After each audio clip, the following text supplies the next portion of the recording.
started. For those of you on the phone, this is Tracey, and I'm going to talk about the terrestrial fine filter conservation elements. And after our discussions yesterday, I went through and I changed my whole presentation trying to address some of the concerns. And so it's a little bit lengthy. I may skip over slides just so that, and after today's discussion, we may focus on things that I really didn't anticipate that we would focus on. I'm not advancing here. Click on the slide. Yeah, the cursor on your presentation. There you go. Okay. So just as a review, there's 8 terrestrial fine filter conservation elements: moose, caribou, and muskox, beaver, wolf, American peregrine falcon. I still can never get that one out. Trumpeter swan and olive-sided flycatcher. And I'm going to barrage you with maps from the start. I learned from Jamie the other day that you need at least 2 minutes to digest the map. So I just decided to really front load this presentation with maps, and you're going to get about 2 seconds to look at a lot of these maps. But we developed, and part of our results were to develop distribution maps for each of the specific CEs. And so we did for moose, caribou, and muskox. And what's interesting about muskox is we know that their range is just starting to extend into the northern part of the REA. So you can barely see their distribution map here, but this is where they mapped out and where we also have data to support their movement into the REA.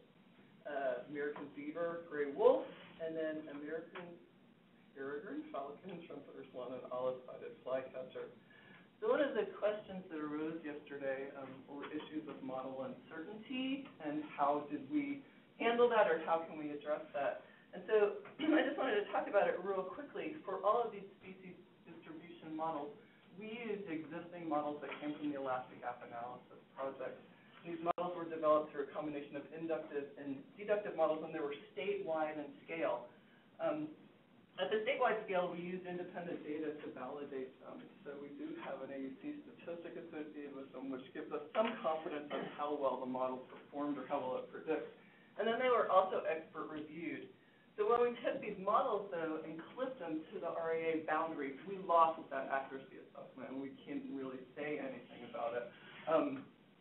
Or the former AUC value no longer pertains to this clipped section. And we didn't do a new accuracy assessment for these models. Instead, we just had them vetted by experts, and that was agreed upon by the AMT and the tech team. So that's how we moved forward.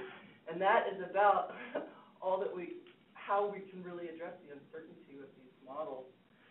I did throw up some of the gap metadata just to let you know how we suggest that the models can be used and what the applications of these models are. And I'm just going to give you a quick overview. But these models were produced primarily as a coarse map for large areas such as a county to provide context for finer level maps. And they can be used for national, regional, such as we have here, conservation or biodiversity planning, for large area resource management planning. They can be used to determine relative amounts of management responsibility, and they can be used for environmental impact assessment for large projects. What they shouldn't be used for, however, is to establish exact boundaries for regulation or acquisition. That's the big one. And generating specific aerial measurements. So there's limitations with these distribution models. For assessing coarse level patterns or coarse level distribution across the REA, which is a huge area, I think that they're fine and we're okay. Okay, so these are the maps that I glossed over, or I just crammed onto one slide, but I think that will elicit some discussion. We had 3 management questions, which asked us to produce distribution models for moose. This would be willow. They wanted to know where willow was. So for caribou, lichen habitat. And for muskox, the question was there muskox habitat within the REA? Obviously, muskox are only occurring in the northern part of the REA, but is there habitat elsewhere so that they could potentially expand their range into the REA? And so Keith already talked about the development of the floodplains model. And so this is the moose habitat model that he and Monica developed. And you can see floodplains and the streams play a large role. But then they also mapped out tall and low shrubs as part of this habitat model. And what they couldn't tease apart, again, were the willow and the alder, so tall shrub includes both willow and the alder. So that's the result for the moose distribution map, and willing to take any discussion on it. Can you just read the legend on that one? Yeah, sorry. So the dark blue is the floodplain, and they also categorized habitat quality as to whether it was good or moderate. So the darkest blue is the floodplain. The lighter blue, the second box down, are streams and riverbanks, and those are also considered good quality habitat. The next box down, the green one, is low shrub, and that was considered moderate quality habitat. And the next box down is red color, and that's tall shrub, open and closed, and that's also considered moderate quality habitat. Okay. The next map over, caribou. Caribou are generally associated with lichen, especially during the winter months. So they extracted any vegetation class from the land cover map for the REA that contained lichen, and then they also coded that with a quality index poor, moderate, or good. So again, the yellow is considered poor habitat, the moderate is the light green, and dark green is the highest quality habitat. And the same color configuration applies for muskox, the good habitat being the darkest green. And one of the concerns about muskox potentially expanding their range into the REA is that there could be potential competition with resources for caribou. And although we didn't really do an overlay of these two maps, you can see that in some areas the same habitats are highlighted. Okay. So for the lichen, I think yesterday you were saying that recovery time from fire is 80 to 100 years. And the return interval fire is expected to go down to 80 to 100 years. So did you guys look at kind of what we might expect for lichen habitat if the fire return interval and the recovery interval are pretty much the same? Does that mean we should expect a large scale loss of lichen, permanent loss of lichen over time in the REA area? Well, the fire, so remember, is well, the alfresco model particular, it's only on forested systems. So lichen, I don't know, Keith probably has a better handle on the fire, the likelihood for fire to increase in, well, maybe you don't know for the lichen classes, but the lichen classes are an amalgamation of multiple different, some of the lichen classes is a forested. Does have a forested component to it, but not the majority of its things, right? Yeah, well, I think one of the forested classes has lichen in it, the woodland spruce lichen class. And then the other classes are things like dwarf shrub and just straight lichen class. And so with the fire frequency, again, Nancy, you can jump in anytime you want here.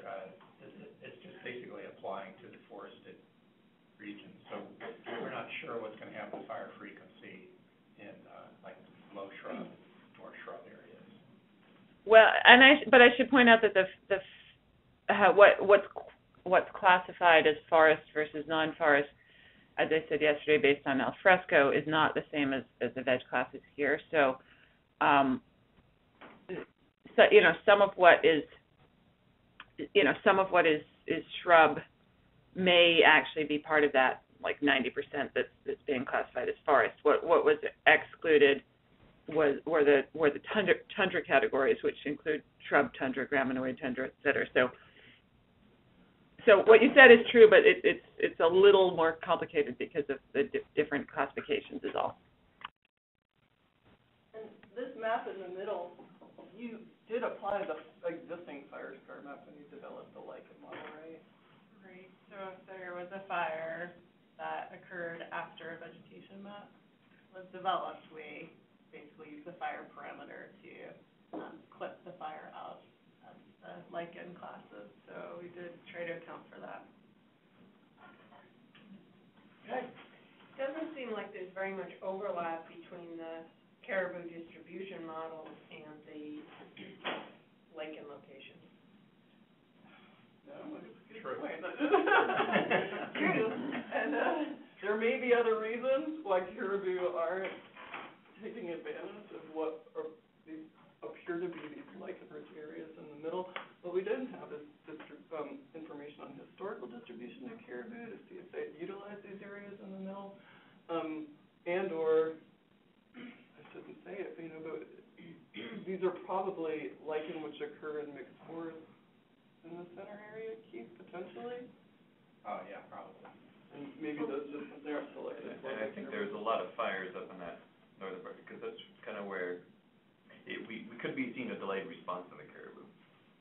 Responding to availability of lichen. That kind of gets at the temporal piece that we've been talking about a little bit. It's just that, these current distributions of species likely are still responding to stuff that happened 20, 30 years. So any fires that kind of happened in the last 20, 30 years ago that may have wiped out lichen habitat, they may still be responding to that. It may have looked different 30 years ago. Well, because, a number of us went out to the communities, and for the most part, they were just, presentations, and, a good discussion with Fish and Wildlife Service when we were in Galena.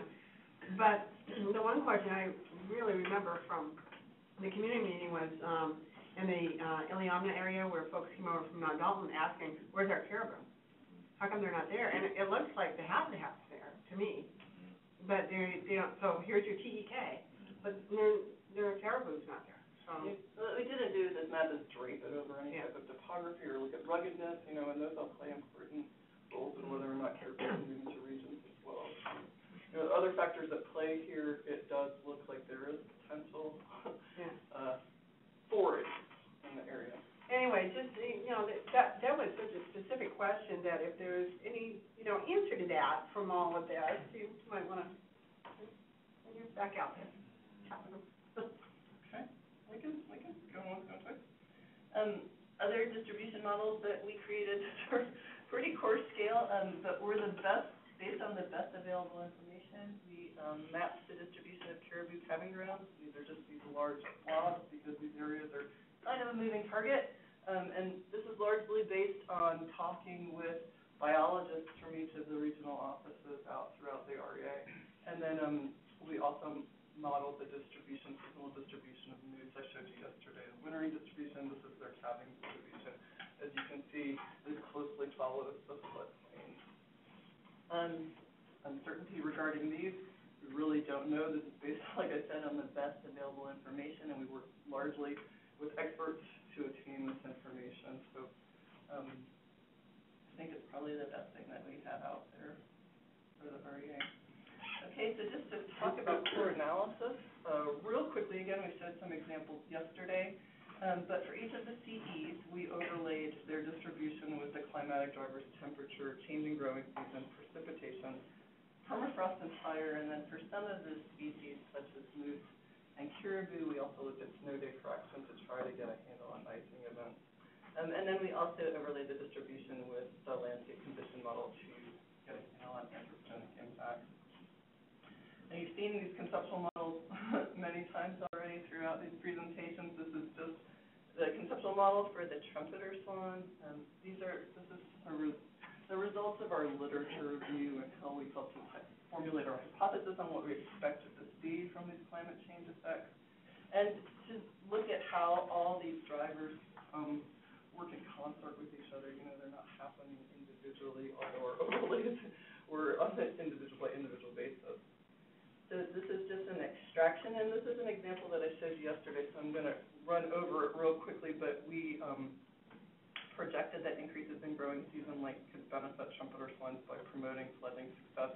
And this is the graphic that I showed you yesterday, and we had a real good discussion, and I appreciate all the points that you brought up. But one of the questions while we were talking about this graphic was, what about the role of permafrost in trumpeter swan ecology? And so we also, based on what we found from the literature, we posited that climate change has the potential to impact swans via habitat changes linked to permafrost thaw and associated wetland drying, and that some wetlands are likely to become less suitable as they shrink and become more shallow, while other deep water may become shallower and thus more suitable. And so we overlaid the distribution for each of the CEs with permafrost, and the climate models indicated a permafrost retreat in the northern portion of the YKL study area Nancy showed this yesterday. And for the trumpeter swan, by 2060, approximately 33% of their habitat currently underlain by continuous permafrost will become discontinuous, which could have large implications. So this is just a map. The green is the distribution, the current distribution of trumpeter swans, and it's just overlain by the areas where we expect permafrost retreat, which are those yellow areas. Permafrost thaw or retreat may open up new wetland areas and increase the amount of suitable habitat for swans, particularly in the northern part of the REA. However, this comes back to those uncertainties again. Permafrost varies at finer scale resolution than captured in these maps, obviously. And areas that are shown as thawed may have frozen pockets, and areas shown as below freezing at 1 meter depth may have permanent permafrost-free zones, and this is particularly true near streams, which are also prime habitat for swans. So despite these limitations, I think the broader picture here indicates that landscape level drainage patterns are likely to change, especially in the north, which could have implications for opening up habitat for swans and other water body-related species, or other wetland-related species. Okay, temperature, real quickly. We did this a basic overlay for the individual CEs with mean July temperature, the warmest month of the year. And in the short term, you've got some slight increases and some slight decreases, but no real obvious differences. And Nancy talked about some of the model insensitivity yesterday. But in the long term, we do see substantial warming with 97 to 100% of habitats utilized by CEs. Expected to see summer temperature increases of greater than 1 degree C than current averages. So there's a number of ways that this could affect the CEs. Increased potential for shrub encroachment as a result of warming and drying, increases in flooding as a result of extreme warm weather events in the spring, reduced stress during critical periods such as calving and incubation, and the one that I'm going to touch on right here are more favorable conditions for reproduction and development. So this is just an extraction from the beaver conceptual model, where we looked at the effect of increased temperature and posited that warmer weather may increase population densities, and this is based on work by Sampson and Murray and Jarema et al. But beaver densities are temperature dependent, and this is a nonlinear relationship with greatest densities occur above 4.8 degrees. Once they hit 4.8 degrees, their densities just skyrocket. And so we mapped the distribution, or this is work which was done by Nancy Fresco and Angie Floyd actually up at SNAP. The left-hand green map is the current distribution of beaver, but we looked at it, their distribution in contrast to these changing temperature or warming temperature regimes. And we used that 4.8 degree temperature as a threshold where we would anticipate seeing higher beaver densities above that 14.8 degree threshold. So under current scenarios, the yellow here indicates moderate temperatures. They're between 7.89 and 14.8%, but the darker orange color indicates what we would consider good temperature for high beaver densities, over 14.9 degrees. And you can see that over time, especially by the 2060s, increasing ambient temperatures increasing temperatures above 14.9 degrees extend throughout much of the northern part of the REA. And so we anticipate seeing higher beaver densities in the northern part of the REA, especially from a graph northward. So if we take this graphic and we just turn it into a graph, and this is the percent of current beaver distribution categorized by, this is June, July, and August temperature. I apologize, this isn't just July temperature. And we look at how their distribution binned out. Currently, the majority of their distribution falls within this moderate temperature regime, but you see this big shift for the future, where in the long term, the majority of their distribution, or the majority of temperature under their current distribution, am I getting that right? Temperature, I should say, it's going to be in that much higher, or in that greater than 14.8 degrees. Sorry, I'm not articulating that well, but the take-home message here is make way for beavers, because we do anticipate you're going to be seeing larger or higher densities of beavers based on projected temperature increases. So what does this mean for managers? You know, beavers are used as a proxy for hydrologic change and ecosystem function, and they're a major driver of change in aquatic and riparian ecosystems. And so maintaining healthy beaver populations is generally considered desirable. And a lot of the literature I read, especially came from drought-susceptible areas where they're like, introduce beavers because increases in beaver densities are considered beneficial, and beavers should be included in any adaptive management strategy. But in Alaska, we have a little bit of a different situation, and beavers are oftentimes considered pests. They're already expanding their distribution further north in response to climate-induced changes, and the associated complaints, which I was able to find, relate to flooding during spring breakup, increased giardia in the water supply, and then from folks that live out in the villages, decreased access to traditional subsistence areas because of changing water flow characteristics and streams. So, big consideration in the future if you are a manager and there are a lot of beavers on your land. Tracey, does it actually increase giardia, or is that a concern? I think it's just a concern because you've got. Yeah, I'm just wondering.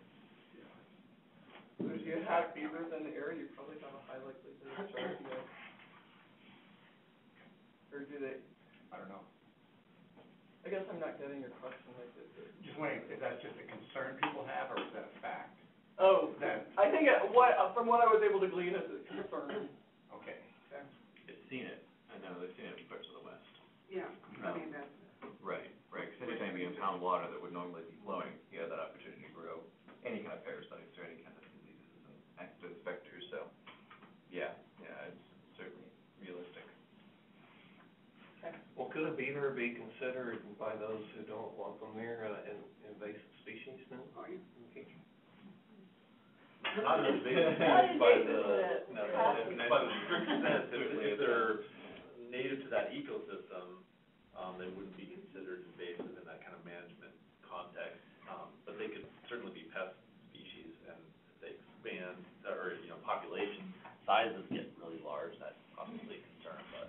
Well, when we were doing the SNK and did the community meeting, I can tell you the folks in Kuskokwim were telling us they were invasive. Yeah. So, again, back to those people living off the land, Yeah, if there's no record of them being in that region, then they certainly could be considered invasive. It really just needs some actor or actress to make a fashion statement, so it's hard to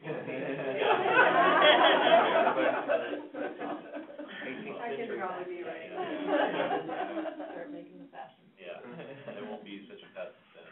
I know I wanted to focus my talk on some more interesting like caribou, but I think that's one of the most compelling results that we saw out of our, from our integrated products results. Okay, back to landscape condition. I showed this yesterday, and this is the same story for all the wildlife PEs, that we've got the majority of habitat is currently classified as in high landscape condition, and we don't see much change in that over time. And the only reason I wanted to show this again is I think that many of us here were at the landscape ecology meetings last week, and I never saw a slide that looked like this at the landscape ecology meetings, except during the Alaska meeting, or during the Alaska session. So we are in a unique position in Alaska where we do have intact landscapes, and we are in a position to be proactive. And so that's just my little soapbox, but the only other time you're going to see graphics like this is when Matt shows, the situation with invasive species for Alaska compared to the lower 48 as well. We are in a unique position here, so just, although we think our landscapes are degraded, comparatively we're doing quite well. Okay, so I'm going to touch on some of the management questions that got short shrift. What is the current distribution of migration corridors for caribou, and how are they likely to change in the future? So I just have this list of people here that I wanted to shout out their names: Glenn Stout, Jim Willington, Jim Dow, Josh Pierce, Todd Rinaldi. They're all ADF&G biologists. Kyle Jolie, the National Park Service, I talked to each of them and asked them this question, and they all said, good luck answering that question. We don't have that information. Even for the Mulchatner herd. So there's a couple things. One, there's not radio collar data to support these movements for a lot of these herds. Most of these herds don't make large-scale movements except for the Mulchatner and the Western Arctic herd. And even for those herds that do make large-scale movements, they're not using the same pathways all the time. They're moving all around. So everybody pretty much was like the best thing you can do is kind of summarize this information based on what we're telling you, based on what you can glean from management reports. And then we just added some directional arrows. So this is still, this question, this is the best that we could come up with, given the data that we had to work with.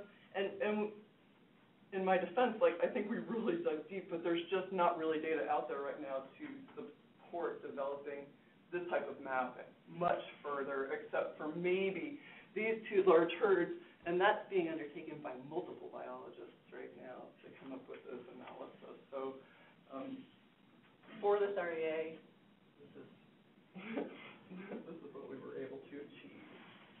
So, just out of curiosity, what these small herds that we're talking about, when we say small, what do we mean? Do you have any? I've got it in the report, actually. I have a table of what their actual herd size is and whether or not they're increasing or decreasing. Some herds are 200 animals, 300 animals. They're not very big. Yeah, these are really little, and these animals are just moving up into high areas in the summertime and down to lower areas in the wintertime. The Mulchatner herd, I'm going to get the numbers wrong, 30,000. The Western Arctic herd is obviously the largest herd in the REA, but they're not breeding in the REA, they're just half touching in the wintertime. So these little herds that aren't moving and appear to have no lichen whatsoever inside of their habitat area, what are they foraging on in the winter? That's a good question. We just don't know. No. Some herds don't use lichen. Yeah, they're Vetulinana and ledum, and they don't all other graminoids, forbs. Yeah. There's been reports and studies on that on the North Slope, I think, from the Western Arctic herds, and they did feces and actually took samples from them. The percentage of lichen varies dramatically. We saw that when we were up doing land cover in the western part of the NPRA. We saw quite a bit of caribou, but very few sites had any substantial lichen at all as far as our classification was concerned. But there's a lot of caribou around, so they're eating something else. And I know we focus on lichen often, but it's just a part of their diet. Yeah. Right, and it's the majority, or it makes the majority of their diet from the majority of their herds during the winter time. But yeah, it's not. So would you characterize lichen as the ice cream species, winter ice cream species for caribou, or the last resort? Probably a little bit of both. Yeah, it does raise an interesting question about whether or not these are vulnerable herds, or, certainly taken in combination with the population estimates, or maybe they're less vulnerable. Or maybe they're less vulnerable because, they're more flexible on their eating arrangements. But yeah, some interesting analogies could come out of this for sure. And talking to Tom Paraguay about these herds, especially these McGrath area herds, he said that those were probably the most susceptible to being blinked out because they're kind of like these island herds, they go up high in the summertime on one mountain and they come down in the wintertime, and so they are potentially the most isolated and the most vulnerable. That's the Farewell Beaver Mountain. What's the teal color? The teal-colored one is the Farewell Big River, and the purple one are the beaver, and the aqua-colored one are the Sunshine Mountains.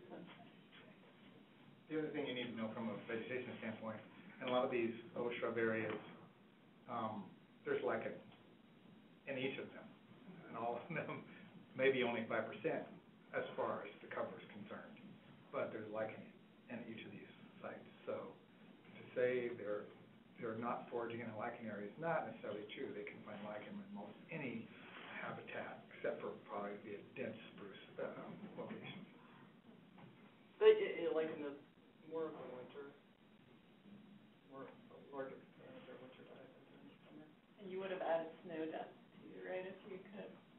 Yeah, to any of our, models for the coop animals, so for lichen, or for the willow, or for lichen, in order to get a better understanding of the distribution, or where accessibility would be the greatest, we would have loved to have added a snow depth layer, or snow loading layer to this analysis, but it isn't available. Okay, how am I doing on time? There's still a fair amount of time. Okay. All right, so real quickly, we had a question, where is habitat for sensitive species that are also conservation elements? And so all we did for this question was to overlay the distribution of the 3 BLM sensitive species that we had that were conservation elements, the peregrine falcon, all-size flycatcher, and the trumpeter swan. And this graphic on the right is the output. Green indicates suitable habitat for 1 species. Yellow is where 2 species overlap, and 3 is where 3 species overlap. It's really hard to see. That's the red. So areas identified as suitable habitat for all 3 species are associated with riparian areas, in the central and northeastern part of the state. And it's really hard to see from this graphic. But if we graph that out, where we have overlap for 2 or 3 species, we see that they're primarily associated with white and black spruce forests, mixed white and black spruce deciduous forests, white spruce and black spruce lichen woodlands, and low shrub habitat. And this is another question where I don't know if we are really providing you with any great information. I think that this question was changed from its original form, where it's habitat for rare species that are also conservation elements. We were kind of persuaded not to include rare species in this analysis, but personally, as a rare species biologist, I think that the results could have potentially been a little bit more compelling. So, anyway, long and short story, this is the answer for the sensitive species question. I'm sorry, could you either speak up or get closer to the phone, please? We can't hear you. Yeah, I'm sorry. I'm not even sure where I'm speaking to, but Speaking to the ceiling. Oh, okay, sorry about that. All right, so the next question is, what are the current types and potential impacts of diseases in ungulate populations, and how are these expected to change in the future? And this is the one question I alluded to yesterday that we weren't able to answer spatially. Instead, we did a thorough literature review for this question, and to date, what we found is that to date, there have been 19 threatening parasites that have been documented in moose and caribou populations in Alaska. The majority, or the major causes of infection include bacteria, biting flies and fly larvae, protozoa, nematodes, tapeworms, and viruses. And these are all so fun exploring this question. There's such great graphics available on the internet these days. And some of these infections are specific just to caribou or to moose, but some of them are also, shared by caribou and moose. Major impacts include decreased health and body conditions and reduced reproductive success. And reduced fitness can directly result in increased mortality rates, or indirectly as weakened animals become susceptible to predation and hunting pressures. So this is just an example on the bottom of a muscle tapeworm cyst from a moose, and what I read was that if you cook this, it will be fine to eat, but don't feed the infected parts to your animals. But how can climate change affect the incidence of disease in ungulate populations? Climate change, especially warmer temperatures and increases in precipitation. With warmer temperatures and increases in precipitation, we may see range expansions and emergence of new parasites. We may see increases in prevalence and proliferation of infectious diseases. It can result in increased survivability and decreased development times for a lot of these parasites. And the diseases expected to expand northward or experience greater persistence of climate change include, that are not limited to, leptospirosis, which is a bacterial infection, winter ticks, meningeal brain worm, and liver fluke. And if you do go to this question in the technical document, there is just 6 or 5 or 6 page table of all of these infectious diseases, parasites, et cetera, that either are occurring in Alaska or have the potential to occur in Alaska. We just came off the top for this one. I wanted to answer this question because I love all these gory pictures. Glad you're there, right before lunch. Okay, so to summarize, temperatures are going to increase. I had Nancy say this yesterday. Her kid said, highly likely, or Likely. with certainty. Advantages for some of the wildlife species are reduced stress during calving and incubation. Disadvantages are drying of habitat, increased spring flooding events as a result of increased melt. Growing seasons are going to get longer. Highly likely, certain, or highly likely. Advantages are advanced onset of greenup, changes in breeding season duration. Disadvantages can result in a trophic mismatch where you have animals arriving on breeding grounds that are already, they're already green, and they've missed that like peak pulse and nutrient availability. Altered precipitation regime. Advantages include changes in length and timing of snow season, particularly for the ungulates. You may have shorter snow seasons, which snow is so limiting in their availability to access forage and just to move anywhere. Disadvantages include changes in snowpack such as depth and density. The frequency, severity, and timing of natural disturbance across the landscape. Disadvantages for wildlife include increases in rain and snow events, major winter and summer storms. I didn't really touch on fire at all, but we do anticipate increased risk of fire occurrence and severity. Advantages for wildlife include edge habitat, increased productivity of early successional vegetation, while disadvantages may include changes in forage quality and quantity. This can also be an advantage for other species. And lastly, pests and disease are likely to increase or to become more severe. Okay, I don't have time for this, so I'm just going to go back to the data gap. And these are the same data gaps that I showed you yesterday, but again, to drive home that snow depth would have been very valuable for our analysis, and was simply lacking spatial radio color data for a lot of these animals would have been great to get our hand on as well, but again, that was lacking for this REA, and that the literature just simply did not provide precise enough information regarding some of those threshold values to make linkages to between the various CEs and the CAs. Okay. Karen? Maybe this question is for Keith. In the report, did you make an assessment in fire and vegetation of kind of, as fire increases, the percentage of the landscape that will be in earlier successional stages at all? We didn't do that. We applied to the lichen map, and took lichen out if fire had occurred there. Development of the map. But for willows, we looked into doing that for the willows. We decided not to, and partly because the fire perimeters weren't all that accurate all the time. But, I didn't really mean mapping, more just like percentage, like with a prior return of 130 years, the percentage of landscape, like early and moderate and late successional stages are. The shifting mosaic. Right. What's that? Yeah. What's that We don't percentage have in the that. shifting Yeah. mosaic? But we could, okay. you could probably put that together, but we did not do that. Okay. The scales are really different than. Yeah, I mean, and as Nancy can tune in here, the alfresco model puts outputs of 0.5 or 0.75% of any given landscape being burned in any given year. So you could use that as a rough estimate of, what places within or how much of an area would be considered early successional stages, but it would be really just a rough guideline percentage-wise.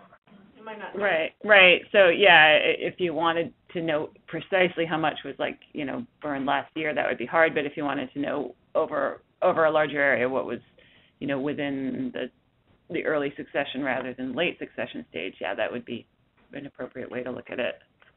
Yeah. That's what I'm more generalized and over a longer time frame. How would we kind of generally expect that shift to occur? Yeah. Nancy's presentation talked just briefly about that. Yeah, and I think in the report she highlights it too. Just as the fire return interval decreases, we expect more of the landscape to be that early successional. That's why across the board is less spruce forest and more deciduous, because we just expect that. Yeah, and that's a pretty big take-home message from the fire modeling. Just, that even a fairly slight shortening of the fire cycle means a pretty large change in that proportion. So, yeah, I think that is a message that you can apply.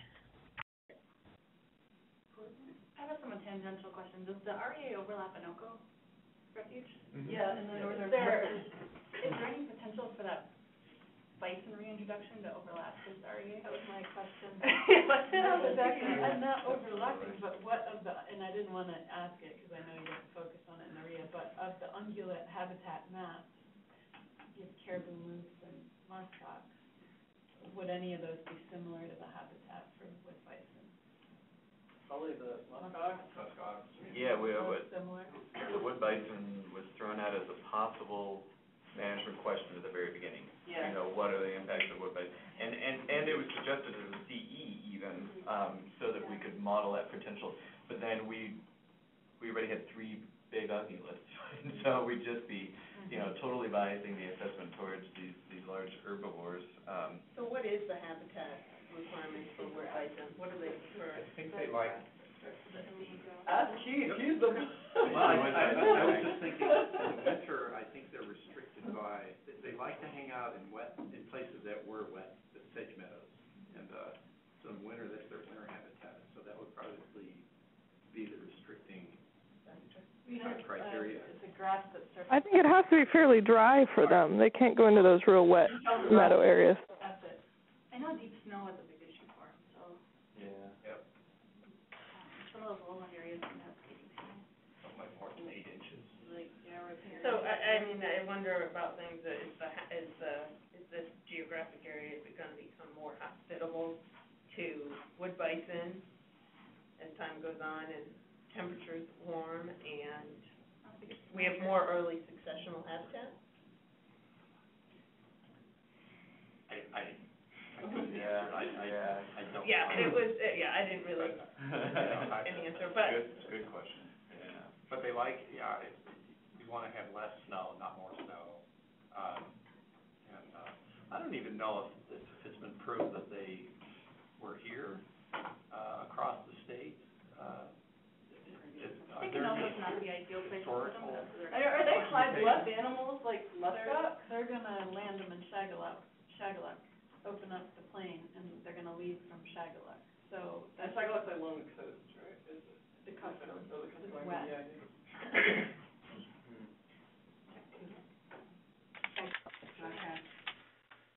Did you have something to add, Karen? About the, Wait, which Karen? that Karen. Yeah. Well, I guess I was just thinking, because I had kind of thrown that out as a possibility at the beginning of doing that, looking at the bison range and potential expansion of it. And I think it really is a pertinent question, but at this point, it's pretty a small section of the REA. So that may have been a reason for not addressing it. But I do think that this process that was gone through for these other ungulates would be pretty worthwhile to do for that area where they're potentially being released, just to see what that habitat might look like in the future. Where is Anoka? Is it to the northern? It's north of your map. I guess Right, so it's south of Caltag there when the Yukon makes that bend. Are there any mountains? Between Caltag and about Grayling and then to the east. And it looks like from what we've looked at, they'd probably move south from Shagaluk where they'd be released rather than north onto the refuge as much because it just gets pretty wet up there as you go north from there. Do I remember that question? Yeah, we discussed it a lot, I know. Tracey, maybe, I was wondering, I know Matt and I talked about it a little bit for muskox and just that potentially maybe more, the limiting factor might be more wind or snow depth or some other characteristic maybe than the habitat mapping that we produced for muskox, just looking at where the current distribution is. That the gap model based on our kind of predictive model, there's kind of a mismatch there. Within the write-up, there's also, Keith mentions a bunch of landforms that they're associated with, which weren't really considered in the, all we mapped, or all you guys mapped, was the potential forage. Yeah. Right, so Then that we might be, you know, the accuracy might be fairly, or I don't know if it's accuracy, but whether or not they'll necessarily move into that potential forage might. Right, there's Not probably, there may be any necessarily. number of limiting factors which could prohibit them from being able to capitalize on that, you know, like, besides large river corridors, which they can cross in the wintertime, you know, like I said, terrain ruggedness is usually one of the metrics that we would use to try to get at that, and elevation, and those just weren't incorporated for this level of analysis, basically. We need to be really clear that all we're presenting are just available forages. They really like bluffs in the winter, muskox do, and they also like echo trailers. Well, maybe that'll be a map of all the echo trailers.